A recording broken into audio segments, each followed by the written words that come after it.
Vamos a ir al libro de Isaías, capítulo 18. En el nombre de Jesús hay un mensaje tremendo. Yo espero que al final de este mensaje todavía me quieran y me amen en el Señor. Amén. En el nombre de Jesús. Amén. El título de este mensaje es El obsequio que Dios recibe. El obsequio que Dios recibe.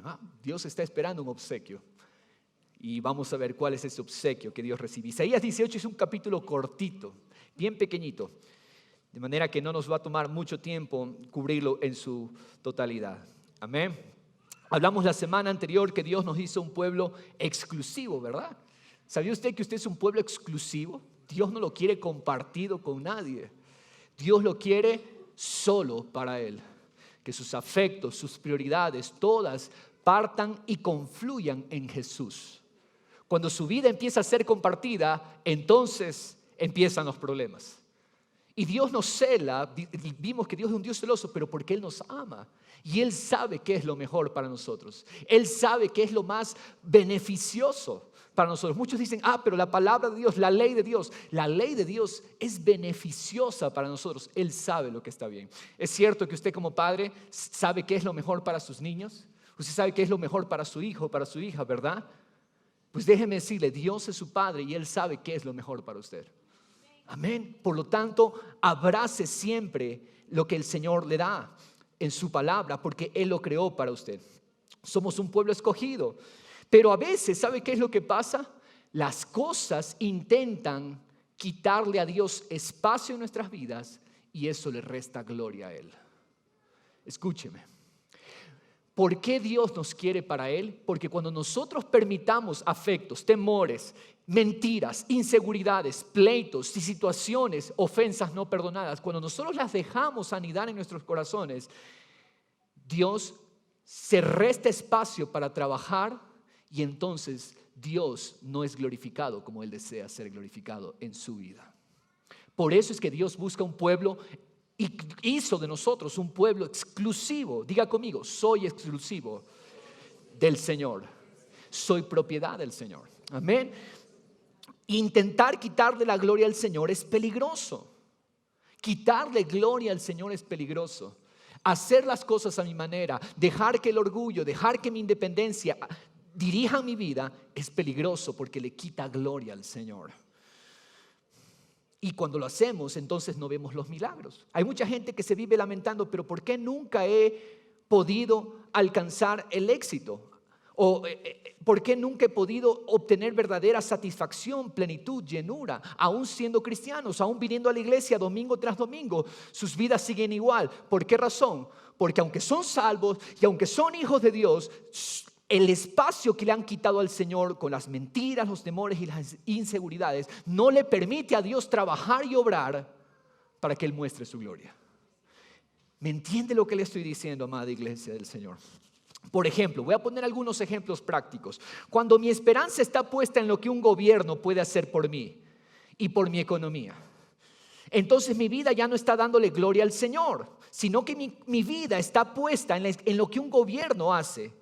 Y entonces el Señor no recibe el reconocimiento que Él merece. ¿Sabía usted que el gobierno no fue puesto para resolver mi economía? Y esto téngalo bien claro, y esto es un principio de política y de gobierno bien importante y bíblico. El gobierno no está para resolver la economía de una nación. El gobierno existe para garantizar los derechos, las libertades. La economía debe estar en manos de la gente, las personas, el mercado. La gente mueve, la gente crea los bienes, la gente crea los servicios. El gobierno está como un árbitro para determinar que las cosas se hagan en el orden. Pero la ideología del socialismo, y lo digo bien claro con nombre y apellido, socialismo, ¿qué es lo que hace? Que el gobierno intente resolver mis problemas. Que el gobierno intente hacer las cosas por mí. Y eso es cortarme las manos y entonces soy un parásito del sistema. El gobierno no está para resolver nuestros problemas. Cuando yo permito esa mentira, entonces Dios dice, ok, tú escogiste ese camino, come de ese fruto. Es lo que pasa con las naciones de Latinoamérica. Otro ejemplo, cuando prefiero llevar las cosas en mi familia a mi manera y no a la manera de Dios, yo estoy restando espacio para que Dios se muestre poderoso en mi familia. ¿Cuántos problemas se hubieran resuelto en nuestros hogares, en nuestros matrimonios, en nuestras familias? Hace rato, si tan solo hubiéramos depuesto el orgullo y si tan solo hubiéramos abrazado la humildad de Jesús. Pero el orgullo no nos deja ceder, el orgullo nos mantiene ahí firmes en nuestra posición. Hace rato Dios se hubiera glorificado si nosotros le hubiéramos dado el espacio. Otro ejemplo, cuando dejo que los temores, los miedos y las inseguridades determinen mis decisiones, entonces yo mismo me estoy quitando la oportunidad de que Dios haga milagros a través de mis limitaciones y debilidades. ¿Qué es lo que pasa? Muchos están, pero yo no voy a poder. No voy a alcanzar, no voy a poder cumplir la meta que me han puesto en el trabajo. Y ya nos ponemos nosotros temores, limitaciones, inseguridades. Entonces, tal cual yo pienso, así sucede. Entonces nosotros con nuestras limitaciones e inseguridades limitamos al Señor de trabajar. Cuando dejo, por ejemplo, también que mis criterios persistan, cuando yo no renuncio a mis razonamientos, para que el Señor me enseñe, entonces estoy quitando el espacio para que la palabra de Dios produzca frutos extraordinarios en nuestras vidas. Una y otra vez los cristianos experimentan derrotas, fracasos, desilusiones, producidos por un espíritu, escúcheme, autosuficiente. El espíritu autosuficiente me hace creer que yo puedo solo, no necesito de nadie. Yo ya me las conozco todas. El espíritu autosuficiente no quiere renunciar a sí mismo, ni a sus criterios, ni a su forma pasada de hacer las cosas. Y entonces las áreas de la vida, ¿cuáles son? Matrimonio, familia, economía, salud, empieza a ser tocado, empieza a ser afectado. Algo muy importante, y que yo lo he dicho y yo me he confesado muchas veces en esa debilidad. Nosotros los latinos nos metieron esta idea que somos subdesarrollados y tenemos que trabajar como negros, nos dicen. No me gusta ese término, por cierto, porque eso se llama racismo y Dios condena el racismo. Pero escúcheme, tenemos esta mentira de que tenemos que trabajar y muchos no estamos descansando como debemos descansar. Muchos no estamos tomando el refrigerio, el aliento que Dios ordenó en su palabra que debemos tomar. ¿Y por qué nos pasa factura después la enfermedad? ¿Por qué nos pasa factura después las dolencias, los achaques? Porque nosotros mismos no estamos dándole espacio para que Él se glorifique. Tú descansas, aunque eso significa sacrificar tiempo de trabajo, aunque eso significa tú obedece al Señor, sujétate y vas a ver la bendición y el resultado. Amén. Y tenemos que ser bien intencionales en esto. El pasaje de hoy es Isaías 18. Donde vemos la reprensión que Dios hace hacia una nación que intenta quitarle gloria al trabajo que Dios ya ha dispuesto. Estamos viendo cómo Dios va exhortando a las naciones y hoy llegamos a una nación que le quería quitar espacio a Dios para que se glorifique. Tenemos Isaías 18, la profecía sobre Etiopía. ¿Lo tiene en su Biblia ya? Profecía sobre Etiopía. ¿Quiénes son los etíopes? ¿Quiénes son los etíopes? Los etíopes son descendientes de Cus. ¿Quién es Cus? Su padre Cus es el hijo de Cam. ¿Quién es Cam? Hijo de Noé. ¿Ok? ¿Se acuerda que Noé tuvo 3 hijos? La tierra fue destruida y quedaron solamente Noé y su familia. 3 hijos tuvo Noé: Sem, Cam y Jafet. Cam tuvo un hijo llamado Cus y Cus es el padre de los etíopes. Los cusitas son los etíopes. Por eso en su Biblia, según la traducción que usted tenga de la Biblia, va a darse cuenta que en algunas Biblias aparecen cusitas, en otra Biblia aparece etíopes. Cusitas y etíopes, como una cuestión de hecho, significan lo mismo, ¿ya? Cuando usted ve a Cus, es Etiopía. Cuando ve a cusitas, Etiopías, etíopes, cusitas, ¿ok? Para que no se me pierda, lo mismo, porque su padre fue Cus. Cus fue nieto de Noé.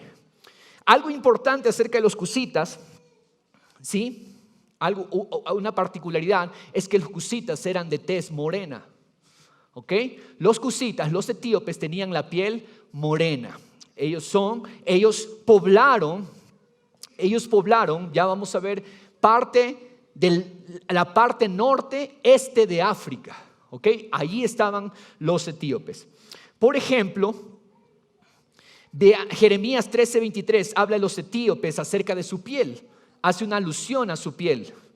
Mire lo que dice Jeremías 13:23. Dice: ¿puede el etíope mudar su piel o el leopardo sus manchas? Jeremías está usando una pregunta retórica para hablar y referirse a la piel de los etíopes. ¿Sabía usted que la esposa de Moisés era etíope? Era cusita. Eso está en Números 12:1. Entonces, Isaías, en los tiempos de Isaías, Etiopía era una gran potencia mundial. Pero recuerde, había otra potencia mundial en Medio Oriente que era Asiria. Pero en África, en la parte de África nororiental, noreste de África, la potencia era Etiopía. En otras palabras, si estuviéramos en el mapa, aquí era potencia Siria y acá abajo en África era potencia Etiopía. Etiopía había llegado a ocupar gran parte de esa región norte, lo que hoy en día son los países de Sudán, Somalia y Etiopía. Dado que Judá estaba en medio, aquí está Asiria, aquí está Etiopía, Judá estaba en el medio. Asiria potencia, Etiopía potencia, entonces Judá corría peligro por Asiria. Entonces Etiopía intenta hacer una alianza con Judá para librarle del poder de los asirios. Quiero que anote como primer punto: Dios no acepta ofertas que dividen su gloria. Dios nunca acepta ofertas que dividen su gloria. Empecemos leyendo entonces. Dice el versículo 1: Ay de la tierra del zumbido de alas que está más allá de los ríos de Etiopía. Etiopía está cercana al río Nilo. Y el río Nilo es conocida, es un río largo, creo que es el río más largo del mundo. El segundo más largo sabe que es el Amazonas. El Nilo, en sus riberas hay muchos insectos voladores. Por eso es que Isaías dice: ay de la tierra del zumbido de alas que está más allá de los ríos de Etiopía. La que envía por el mar embajadores en naves de junco. Las cañas de papiro eran unas cañas, eran unas plantas que eran como cañas sobre la superficie de las aguas. ¿Qué es lo que está diciendo Isaías? Embajadores etíopes vienen a ofrecerle una alianza a Judá y a las otras naciones de la región para hacerle frente a Siria. Y yo quiero hacerle la pregunta: ¿cuántas ofertas nos tientan a diario a nosotros para hacer las cosas a nuestra manera?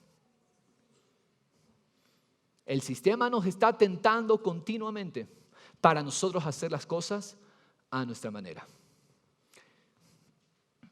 Pero mire lo que dice, continúa diciendo el versículo 2. Esta es la reprensión y esta es la palabra que da Isaías. Id, veloces mensajeros, a una nación de alta estatura y de piel brillante. Estos son los etíopes. Los etíopes era gente alta y por el color de su piel brillaba. Dice: id veloces mensajeros a una nación de alta estatura y de piel brillante, a un pueblo temido por todas partes. Los etíopes eran temibles, eran guerreros. Una nación poderosa y opresora cuya tierra los surcan los ríos. ¿Qué es lo que está diciendo el Señor? Etiopía, un pueblo temido, una nación poderosa, una nación que oprime también. Una nación abundante porque es surcada por ríos. Dice: Dios los reprende. Porque sus planes, los planes de Etiopía, quieren quitarle la oportunidad a Dios que Él muestre su poder. Dios ya tenía resuelto cómo proteger a Judá de Asiria. Y Dios no necesita la ayuda extranjera. Dios no necesita la ayuda de los etíopes, no necesita esa oferta, no necesita esa alianza. Dios ya sabía cómo librar. Y esto pasa hoy en día. Hay mucha gente que cree dictar los destinos de otras personas. Hay muchas opiniones en el sistema que no son opiniones, a veces son imposiciones. que quieren dictar cómo hacer las cosas. A los gobiernos de las naciones pequeñas, ¿qué les pasa? Vienen organismos internacionales a querer dictar sus reglas y quieren acomodar la vida de la gente a lo que ellos quieren. Pero una cosa debemos tener claro: el compromiso de las personas, el compromiso aún más de los creyentes, siempre debe ser a Dios y a su palabra. Y si Dios ha hablado y si Dios ha dicho, entonces la obediencia es a Él solamente. Continuemos el versículo 3. Dice: todos ustedes, habitantes del mundo y moradores de la tierra, tan pronto como se alce la bandera sobre los montes, la veréis. En otras palabras, Dios dice: para mí no es problema levantar la bandera. Tan pronto como la trompeta sea tocada, la oiréis. Yo puedo tocar trompeta, dice Dios, porque así me ha dicho el Señor. Me estaré quieto y miraré desde mi morada, como calor resplandeciente al sol, como nube de rocío en el calor de la cosecha. Esto es chistoso cuando lo entendemos. ¿Sabe lo que está diciendo Dios? Dios está diciendo: miren, yo me puedo quedar tranquilo meditando y así protejo a mi pueblo. Así como el sol va calentando durante el día y pasa el día, y yo me quedo quieto reflexionando, así tranquilo yo libero a mi pueblo. Así de poderoso soy yo. No necesito ayuda extraña, dice Dios. Los etíopes querían tener una alianza con Israel contra los asirios. E Isaías le dice a los etíopes: váyanse a casa, no es necesario. Regresen a su casa. Dios rechaza esta alianza porque Él es más que capaz de tratar con los asirios. Dios puede descansar y no necesita esa ayuda. Porque si Dios quisiera reunir un ejército contra Siria, hace rato lo hubiera hecho. Ya habría levantado bandera o tocado trompeta. Él es completamente capaz de hacerlo. Dios puede hacer lo que tú no has podido hacer por mucho tiempo en tus criterios. Dios puede sanar lo que la medicina no puede sanar. Dios puede restaurar el hogar más difícil de ser restaurado. Dios puede sanar las heridas más profundas si tan solo no le quitamos la gloria y dejamos que Dios sea Dios y que Dios actúe. Dios puede hacerlo. Solamente le está buscando quién me da el espacio, quién me da el espacio para trabajar. Ese es el corazón que Dios busca. No pienses que Dios va a usar tus argumentos caídos. No pienses que Dios va a usar tu independencia. No pienses que Dios va a utilizar mentira o Dios va a usar tinieblas. Dios va a usar cosas turbias. Dios no usa nada turbio. ¿Puedes repetirlo conmigo? Dios no usa lo turbio. Dios obra siempre conforme a su palabra. Amén. Hubo un hombre que intentó ayudarle a Dios. ¿Se acuerdan de Abraham cuando trajo a la sierva de su esposa para tener de allí descendencia? ¿Qué era lo que Abraham estaba diciendo? Señor, no creo que tú puedas a mí y a mi esposa, que somos ya ancianos, darnos hijos, descendencia. Aquí te traigo mi as bajo la manga. Y vemos la catástrofe que eso fue. Cuando alguien intenta meterse y quitarle el espacio para que Dios actúe, la embarramos. Dile al que está al lado: no le embarres. Dale el espacio a Dios. Dale el espacio al Señor. Amén. Anota este segundo punto. El primero es: Dios no acepta ofertas que dividen su gloria. El segundo: Dios acaba con las ofertas que dividen su gloria. No solamente que Dios no acepta, Dios acaba con ellas. ¿Y sabes por qué muchas veces nos encontramos fracasando y fracasando? Es Dios frustrando tus esfuerzos humanos. ¿Por qué muchas veces fracasas y fracasas? Pregúntate, ¿no será que estás luchando y dando costes, patadas contra el aguijón? Pablo pensaba que a su manera él iba a agradar a Dios. ¿Y qué le dice Jesús? Pablo, dura cosa te es dar patadas contra el aguijón. No te dañes a ti mismo. Cuando Pablo todavía no había tenido el encuentro con Jesús. Entonces Dios acaba con esas ofertas. Isaías 18:5, mire el versículo 5, continuamos leyendo. Dice: Pues antes de la cosecha, tan pronto como el botón se abra y la flor se convierta en uva madura, ¿qué hará Dios? Él cortará los pámpanos con podaderas y podará y quitará los sarmientos. Juntos serán dejados para las aves de rapiña de los montes y para las bestias de la tierra. Pasarán allí el verano las aves de rapiña y todas las bestias de la tierra allí invernarán. ¿Qué es lo que está diciendo Dios? Es esto. Dios permite que por un tiempo hayan ramas en el árbol que cumplan un propósito por un tiempo. Asiria, ya lo vimos hace domingos, fue una rama que Dios permitió por un tiempo. Pero pasado el tiempo, por su orgullo, fue cortado. Etiopía, Moab y toda otra nación orgullosa, Dios dice, yo corto. Cumple un propósito, un tiempo en el árbol, pero yo las corto. Es lo que dice Dios. Él cortará los pámpanos. Él cortará con podaderas, podará y quitará. ¿Y qué va a pasar con esa destrucción? Dios la va a dejar allí. Él mismo va a cortar esa rama de orgullo, toda rama de independencia, toda rama de autosuficiencia, porque Dios tiene poder para hacerlo. Pero no solo eso, lo destruirá el orgullo completamente y lo va a dejar todo junto para que las aves del cielo, las aves de rapiña, acaben con ellos. Así son las ramas extrañas para Dios. Y tercer punto, el título del mensaje era el obsequio que Dios recibe, ¿verdad? El tercer punto es, hay una sola ofrenda que le da gloria. Hay una sola ofrenda que le da gloria a Dios. Versículo 7.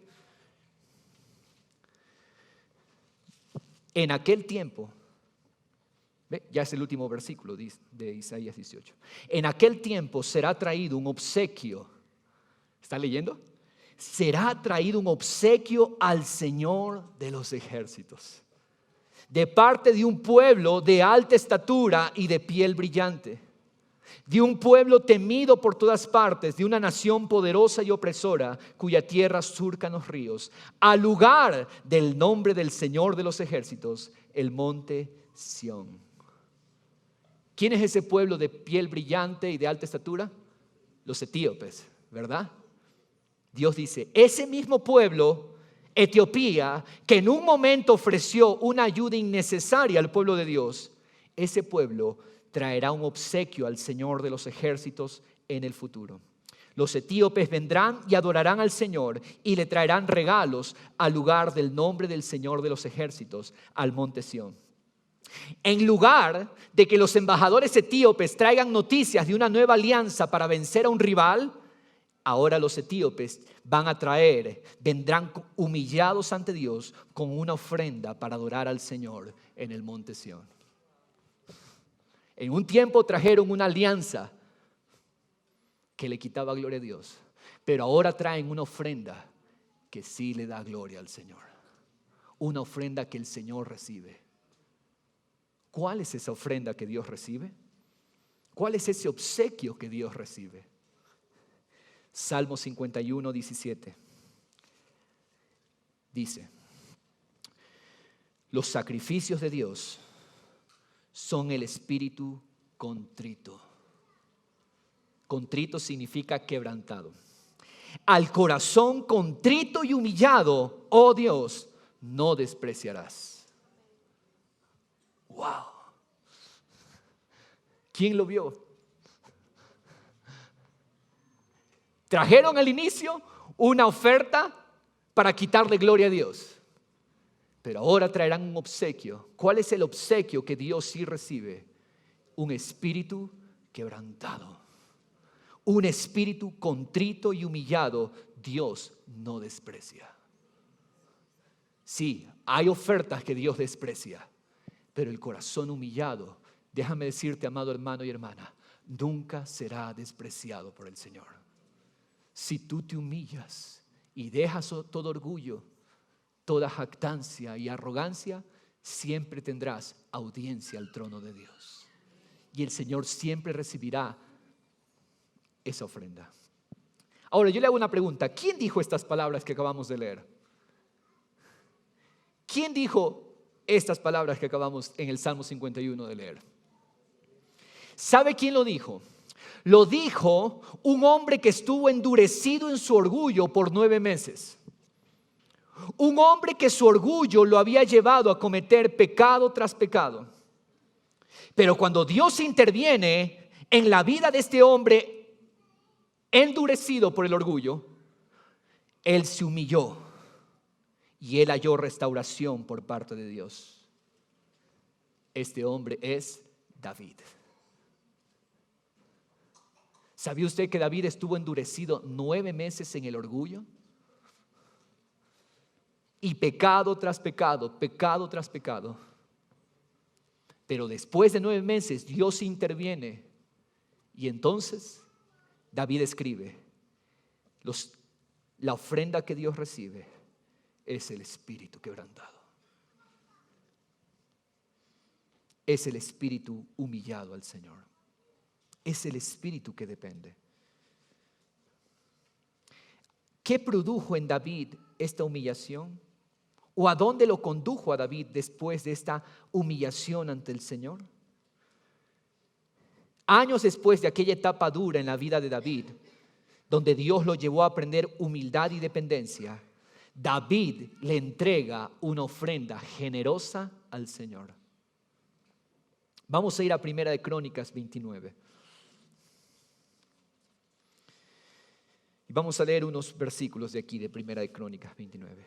Han pasado años desde que él escribió el Salmo 51. Han pasado años desde que él estuvo endurecido. Él aprendió la lección de la humildad. Y miren lo que produce la humildad en el corazón de David. Entonces, ya David está en sus años, avanzado en edad. Entonces el rey David dijo a toda la asamblea, Primera de Crónicas 29, mi hijo Salomón, el único que Dios ha escogido, es aún joven y sin experiencia, y la obra es grande, porque el templo no es para hombres, sino para el Señor Dios. Con toda mi habilidad he provisto para la casa de mi Dios, mire lo que David ha provisto, el oro para las cosas de oro, la plata para las cosas de plata, el bronce para las cosas de bronce, el hierro para las de hierro, la madera para las cosas de madera. Piedras de ónice también, piedras de engaste, piedras de antimonio, piedras de varios colores, toda clase de piedras preciosas y piedras de alabastro en abundancia. Versículo 3. Y además, dice David, en mi amor por la casa de mi Dios, el tesoro que tengo de oro y de plata lo doy a la casa de mi Dios. Además de todo lo que ya he provisto para la santa casa, es decir, 3,000 talentos de oro. Aparte de todo eso que leímos, ¿qué trae Dios? 3,000 talentos, ¿qué trae David? 3,000 talentos de oro. ¿Sabe usted que un talento equivale a 34 kilogramos de oro? Un talento equivale a 34 kilogramos. ¿Cuántos talentos trajo David?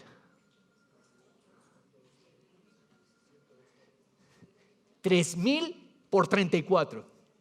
No tengo la matemática aquí en mi mente ahorita, pero ok, esos números grandes. Luego dice 7,000 talentos de plata acrisolada para revestir las paredes de los edificios, de oro para las cosas de oro, de plata para las cosas de plata, es decir, para toda la obra hecha por los artesanos. Y David dice, después de haber traído, yo no sé cómo trajeron esa ofrenda, pero más o menos. Dice David, ¿quién pues está dispuesto? Subraya esa palabra, dispuesto, porque vamos a subrayar algunas palabras aquí a partir de ahora. Dispuesto. ¿Quién está dispuesto a dar su ofrenda hoy al Señor? Entonces los jefes de las casas paternas, los jefes de las tribus de Israel, los jefes de millares y de centenares, con los supervisores sobre la obra del rey, ofrecieron, ¿cómo? Voluntariamente sus donativos. David preguntó, ¿quién más está dispuesto? Aquí nadie está obligado, dice David. ¿Quién está dispuesto? Corazón. Y dice que los jefes de las casas ofrecieron voluntariamente sus donativos. Solamente la ofrenda de David, calculada en dólares modestamente, al día de hoy, prepárese por favor, equivale aproximadamente a 867 millones de dólares al día de hoy. Eso que leímos. Y no me crea a mí, aquí en el mensaje yo tengo puesto, me piden las notas, está el enlace en internet donde hacen todo el cálculo, toda la matemática. La ofrenda que entregó David, aproximadamente valorada modestamente 867 millones de dólares al día de hoy. ¿De dónde sale esta clase de ofrenda? Esto es una extravagancia. Es una locura. Yo no me imagino ni uno.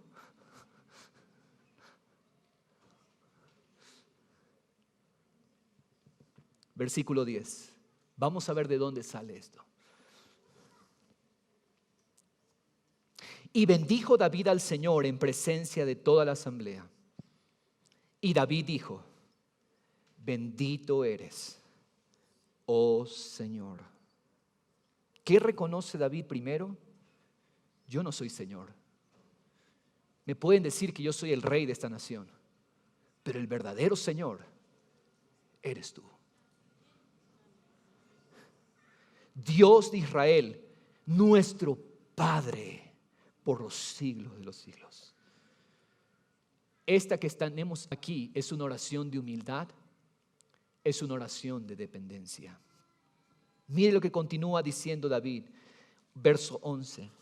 Tuya es, oh Señor, la grandeza, el poder, la gloria, la victoria y la majestad. Señor,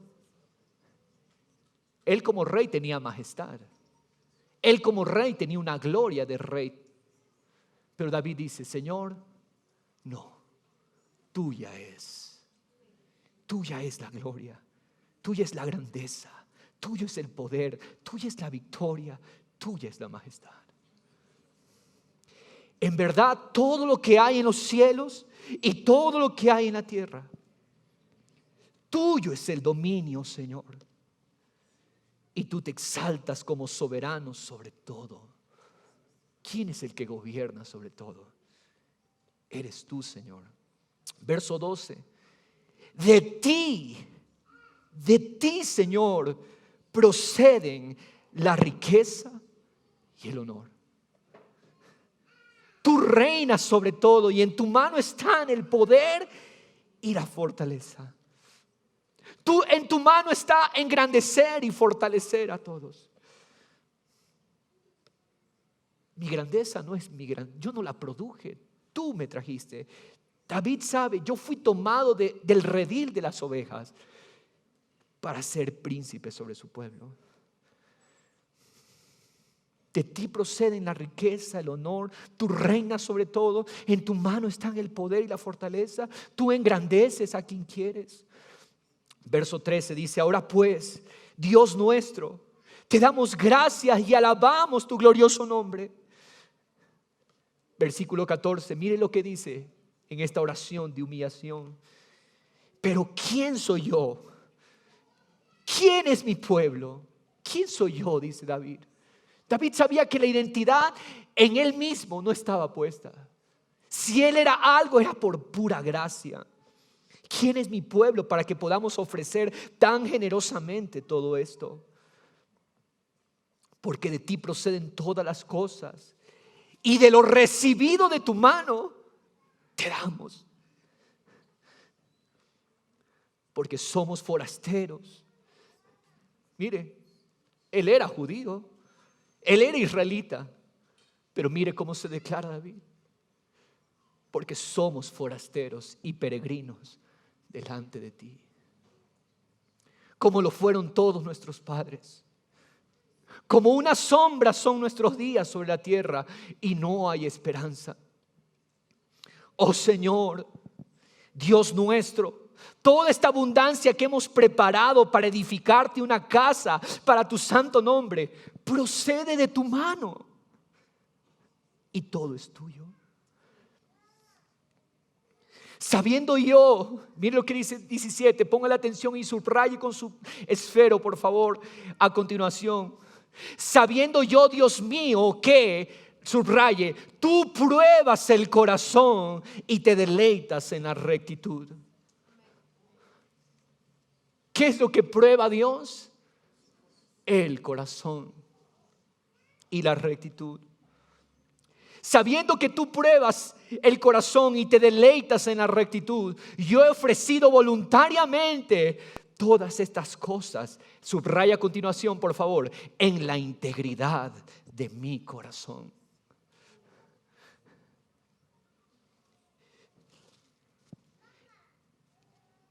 Y ahora he visto con alegría a tu pueblo que está aquí a hacer sus ofrendas a ti voluntariamente.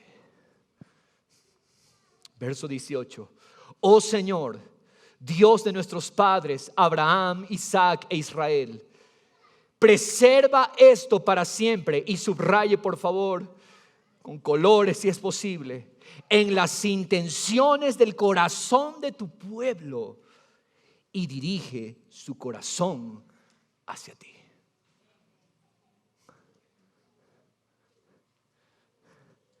Espíritu Santo, abre nuestros entendimientos para ver lo que tú estás diciendo. La razón por la que David dio de esta manera fue por su corazón.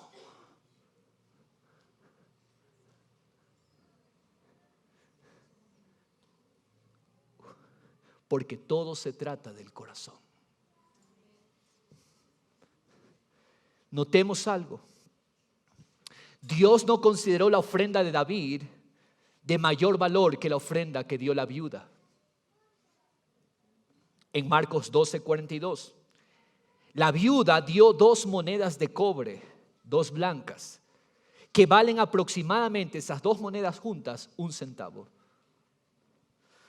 En ambos casos, en David y en la viuda, la ofrenda que dieron significaba todo su tesoro. Dios no es que dice, la ofrenda de David, 867 millones de dólares. La ofrenda de la viuda, 1 centavo. ¿Qué es pues? No. En ambos casos, Dios alabó esas ofrendas porque ambas representaron el tesoro para cada uno. Dice que esa viuda, esas 2 monedas eran toda su vida.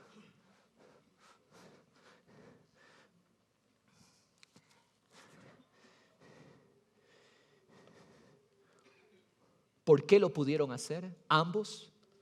¿Por qué pudieron cada uno poner su tesoro? Por la condición de sus corazones.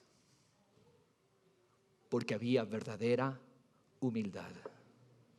A ambos casos Dios los bendijo poderosamente y se ocupó de todas sus necesidades. Es importante esto que estamos hablando. Porque Dios nos ha estado hablando acerca del orgullo y ese es un área álgida donde Dios tiene que trabajar con los corazones. Hace mucho tiempo le pedí al Señor, Señor, opérame, por favor, en esta área. Recuerdo cuando empecé a trabajar en la universidad, estuve trabajando cerca de 3 años y medio en la universidad, en algunas áreas de investigación como profesor después de haberme graduado. Y uno empieza a trabajar, su primer trabajo, ¿no? Y empieza a ahorrar y ser fiel al Señor en los diezmos y ser fiel al Señor. Y con el esfuerzo de ese trabajo, logré comprar por primera vez, porque anteriormente mis papás eran los que proveían. Y además, al crecer en la iglesia, los instrumentos que teníamos eran los instrumentos de la iglesia. No teníamos instrumentos propios en la casa. Tali sí tenía su violín, pero yo no tenía piano, estudiaba piano, no tenía piano en mi casa. De guitarra sí tenía una guitarra clásica que usaba mi mamá. Pero con esos ahorros, yo cogí y dije, Señor, quiero una guitarra electroacústica. Y ahorré. Me acuerdo que esa guitarra fue bien pedida al Señor porque la tuvieron que, me la tuvieron que traer. Una persona que viajó a los Estados Unidos me ayudó trayéndola, lindísima. Lo que más me encantaba su sonido, pero lo que más me encantaba era su aspecto. Tenía unos labrados increíbles, bonita la guitarra. Con esa guitarra fue que grabamos el disco Tu Gloria Llena la Tierra, de la Orquesta Jalel. Y nos fuimos a Estados Unidos y estuvimos 2 años allá, y yo me acuerdo que íbamos y veníamos con Tali, ¿no? Cuando teníamos los recesos, las vacaciones, veníamos para estar acá en la iglesia. En ese tiempo fue que grabamos el disco. Pero estando en el último semestre, yo siempre iba en el avión con mi guitarra, iba a Estados Unidos con mi guitarra, me regresaba porque ella también la usaba, ¿no? Contento por ese regalo del Señor. Y recuerdo que en el último viaje, que yo sabía que era mi último semestre allá, iba con mi guitarra, iba subiendo el avión. El Señor me dice, cuando yo estaba en Guayaquil saliendo ya para Texas, el Señor me dice: tú no vas a regresar con esa guitarra. Eso en el corazón, no vas a regresar con esa guitarra. Dicho y hecho, cuando llegué a Estados Unidos, bueno, ya llegué esos días y le preguntaba al Señor qué significa eso. Y había un amigo que él era huérfano, él había estado compañero en el instituto, y él alababa a Dios con una pasión. Y cuando yo llegué del viaje de Ecuador, llegando allá para empezar el último semestre, él me recibió con un adornito así chiquito, una guitarrita, que todavía la tengo. Y el Señor me dijo: Él es. Esa guitarra muy amada, porque era mi primer instrumento propio, muy valorada. Al final, el último día del semestre, pasé por la habitación de él y dije: el Señor me mandó a dejarte esto. No me preguntes por qué, cómo, pero esto el Señor me mandó a dejarte. Y días atrás él me había dicho: Diego, ahorita que se acaban las clases, yo voy a México, regreso a México, y todo el verano voy a estar trabajando porque quiero comprarme mi guitarra. Y el Señor ya había hablado. ¿Qué significaba la guitarra para mí? Mi tesoro. Es muy fácil dar cuando sobra. Por eso Dios reprochó a los fariseos. Ellos daban en mayores cantidades que la viuda, pero era algo que sobraba. La viuda, 2 blancas, 1 centavo, era el tesoro para ella. ¿Cuál es tu tesoro? La humildad produce generosidad. Solamente el corazón humilde es generoso. ¿Qué es generosidad? Es gracia en acción. Y esto se ha convertido en un patrón, y lo digo con toda la humildad del caso, iglesia. Usted me escucha, usted sabe que mis mensajes generalmente no tornan o no giran en torno al dinero. Usted me conoce bien. Aunque Jesús, el gran porcentaje de sus parábolas fueron de dinero. Es decir, un predicador estaría bien si predica mucho acerca del dinero. Pero, en general, yo no lo hago. A veces el Señor me exhorta y me dice: tienes que hablar y tienes que tocar ese tema. Porque hablar de ese tema es hablar de un punto donde la iglesia, si es libre, va a ser grandemente bendecida. Y esto se ha convertido en un patrón en mi vida, en un patrón constante. Siempre estoy preguntando al Señor: Señor, ¿dónde bendigo? ¿Dónde bendigo? ¿Quién? Abre mis ojos para ver la necesidad, para ver hacia dónde va. Y no dar cualquier cosa, dar la ofrenda. Estuve en México, usted sabe, 2 semanas, luego fui 2 semanas a Estados Unidos. Y estuve predicando, como le dije, ¿no? Y yo soy muy, muy claro en eso. Nunca voy con condiciones, voy por esto, pero la gente dadivosamente empezó a bendecirme, porque fuimos a varios lugares y la gente me bendecía, me daba ofrendas. Y yo agradecido con el Señor por esa gracia que no merezco. La gente me bendecía, prediqué 4 fines de semana. Y el último fin de semana le dije: Señor, yo no soy nada. Es más, si a ti te place usarme, es por pura gracia. Esta ofrenda, toda esta ofrenda recolectada, es tuya. Y la deposité en el último lugar donde estuve.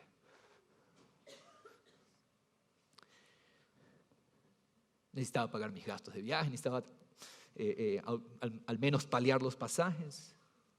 Pero dije, Señor, yo no soy nada.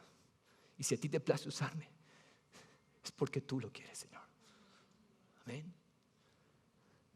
Porque el corazón humilde, escúcheme por favor y anote esto.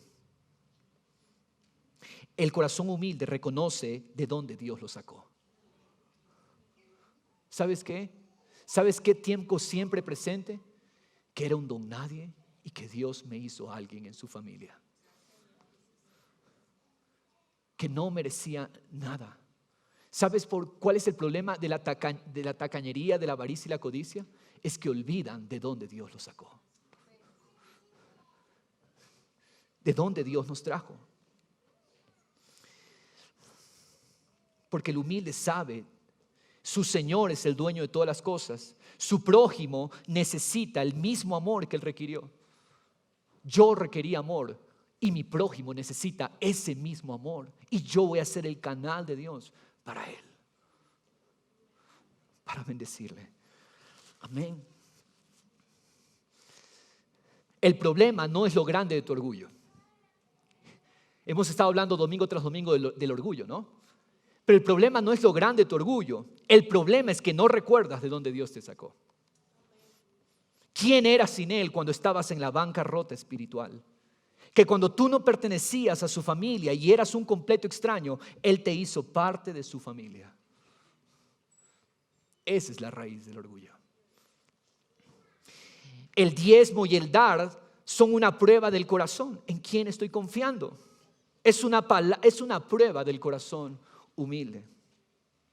El problema con el diezmo, porque la gente le encuentra problema al diezmo, porque el diezmo se encuentra en el Antiguo Testamento, supuestamente. Hay citas donde Jesús habla, es necesario diezmar sin dejar la misericordia y el amor, dice Jesús. Jesús mismo habló sobre el diezmo.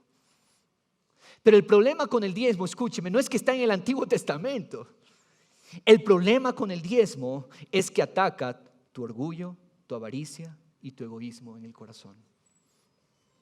Ese es el problema. Y Satanás nos quiere presos de todos esos males. La generosidad habla del corazón que se ha humillado y reconoce verdaderamente que las cosas vienen del Señor. La solución a la pobreza en nuestra nación no es más ayuda económica del exterior. Ecuador no necesita más ayuda del Fondo Monetario, del Banco Interamericano. No, la solución a la pobreza y al subdesarrollo de Ecuador es la operación de Dios, tornando los corazones hacia la verdadera humildad. Los problemas de nuestros hogares hace mucho tiempo se hubieran resuelto si abrazáramos el corazón humilde. Que no soy nada y que de Él depende todo. ¿Cómo puedes tú ser canal de bendición? Pregúntale al Señor, Él te va a decir. Los diezmos, las ofrendas son una parte, pero pregúntale al Señor, Señor, ¿dónde puedo ser canal de bendición? ¿A quién puedo bendecir? El problema de tu falta de dinero está en el corazón. Porque mientras el corazón sea egoísta y esté esperando recibir para dar, cuando Dios dice, no, yo te doy para que des. Son dos cosas diferentes, dos cosas opuestas. Recibo, solo estoy buscando dar para recibir, dar para recibir. ¿Qué recibo? ¿Qué recibo? ¿Qué saco? ¿Qué beneficio obtengo? Pero Dios te dice, no, yo te bendigo en abundancia para que puedas dar, para que puedas bendecir. Ese es como Dios trabaja. Y algunos me están mirando feo, desde aquí los veo. Sé que el Señor está hablando. Amén. Quiero terminar con un último testimonio. Y este es precioso. Una familia estaba pasando por una necesidad bien fuerte. Yo era muchachito. Y con Tali, los dos juntos, vimos esta necesidad fuerte. Unas deudas impresionantes y bueno, cosas como esas.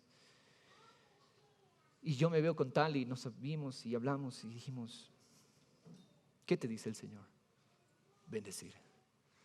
Tal y yo nos pusimos de acuerdo para ayudar en el pago de las deudas de esta familia. Esta familia es de otro país, de otra nación. Éramos muchachos, no teníamos mucho dinero, pero la cantidad representaba un tesoro para nosotros. Y lo hicimos en humildad y por amor. Pasado el tiempo se dio el viaje a Estados Unidos, y cuando uno llega a una nación extranjera, uno es un inmigrante y uno es una persona de alguna manera desprovista, ¿no? Porque está en una tierra ajena, tierra extraña. Y curiosamente, ¿sabe lo que hace Dios? Dios preparó una familia de la misma nacionalidad de aquella familia a la cual habíamos bendecido, para que nos acoja en Estados Unidos y nos bendiga y nos ayude en el proceso de establecernos en el país.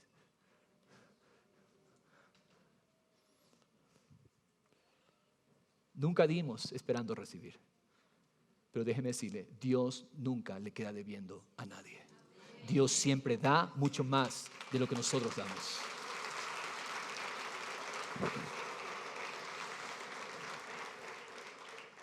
Salmo 68, 31.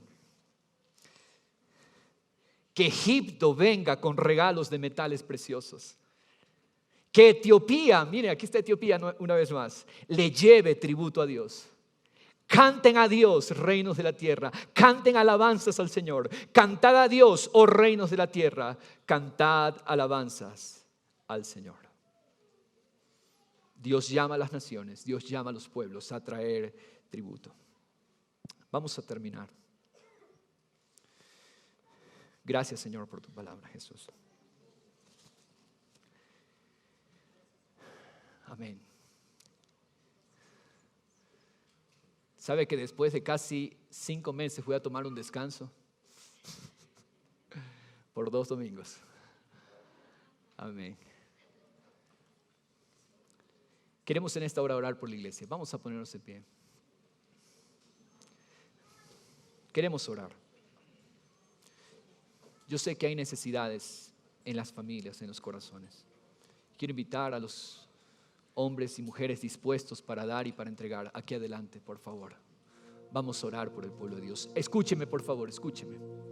Cualquiera sea su necesidad, sea esta relacionada con lo que hemos hablado en el mensaje o así no esté conectada con el mensaje. Si usted vino con una preocupación, con una situación, una carga, cualquiera esta sea, por favor, este es el momento.